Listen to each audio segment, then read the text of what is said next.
Welcome to this journey through time, where we will uncover the extraordinary era known as the Golden Age of Islamic science and medicine. This period, which stretched approximately from the 8th century to the 14th century, witnessed an unprecedented flourishing of knowledge, innovation, and cultural exchange. Muslim scholars, working across the vast territories of the Islamic world from the Iberian Peninsula in the west to Central Asia in the east, laid the foundations for many aspects of modern science and medicine.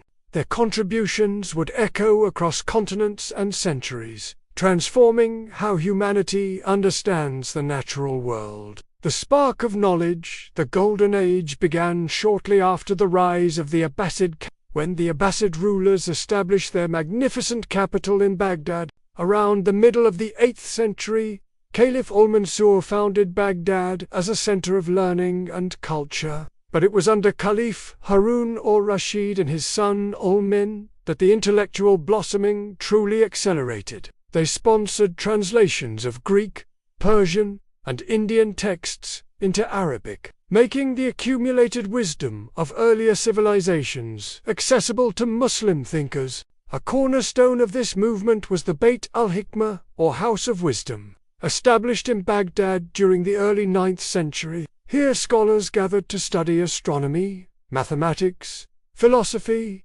medicine, and other sciences. They translated works by Aristotle, Galen. This synthesis of ancient knowledge and Islamic scholarship produced remarkable breakthroughs that would later inspire the European Renaissance. Pioneers of medicine, one of the most towering figures of this era was Abu Bakr al-Razi, known in the Latin West as Rhazes. Born in the 9th century in present-day Iran, Al-Razi wrote more than 200 works on medicine and philosophy. His comprehensive medical encyclopedia was translated into Latin as Liber Continens, and served as a key reference in European universities for several centuries.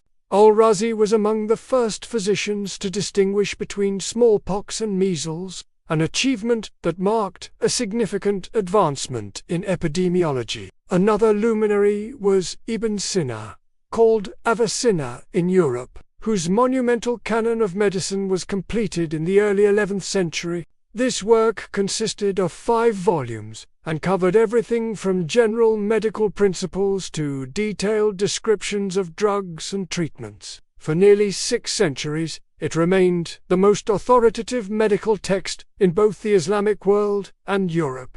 Ibn Sina also made contributions to psychology, recognizing the connection between emotions and physical health and insight centuries ahead of its time. Advances in surgery and anatomy, while dissection was often discouraged, Islamic physicians developed surgical instruments and techniques that pushed the boundaries of medieval medicine.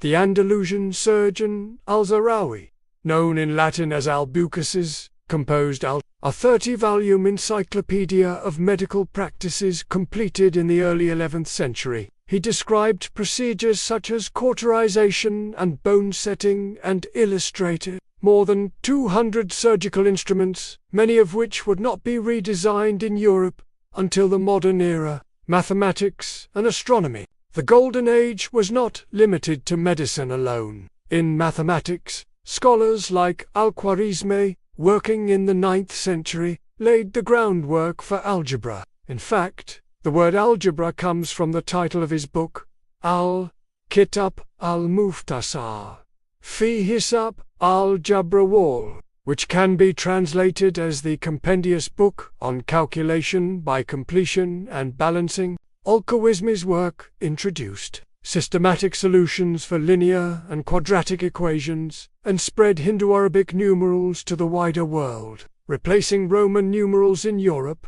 In astronomy, observatories were built across the Islamic world. Al-Tusi, working in the 13th century, developed new models of planetary motion that prefigured ideas later adopted by Copernicus. The precise astronomical tables compiled by Muslim scholars became indispensable tools for navigation and timekeeping. Hospitals and medical education. One of the remarkable features of the Islamic Golden Age was the development of hospitals, known as build.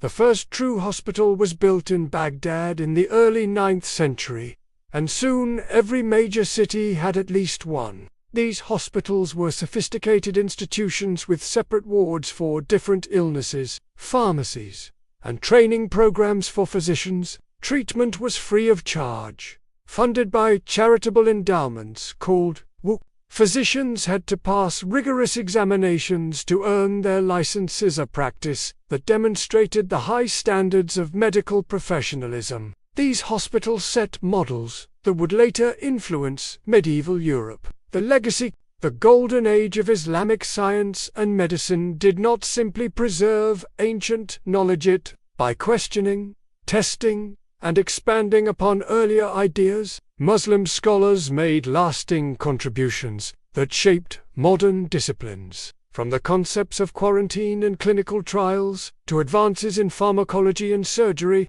their legacy is woven into the fabric of contemporary science and medicine. Today, as we reflect on this remarkable period, we are reminded that knowledge knows no borders. The golden age of Islamic science and medicine stands as a testament to the power of curiosity, collaboration, and the pursuit of truth. It is a chapter in history that deserves to be celebrated and remembered, not only for what it achieved in its own time, but for how it continues to inspire us in ours. If you enjoyed this exploration, please consider subscribing to our channel for more stories that uncover the hidden treasures of history. Thank you for watching.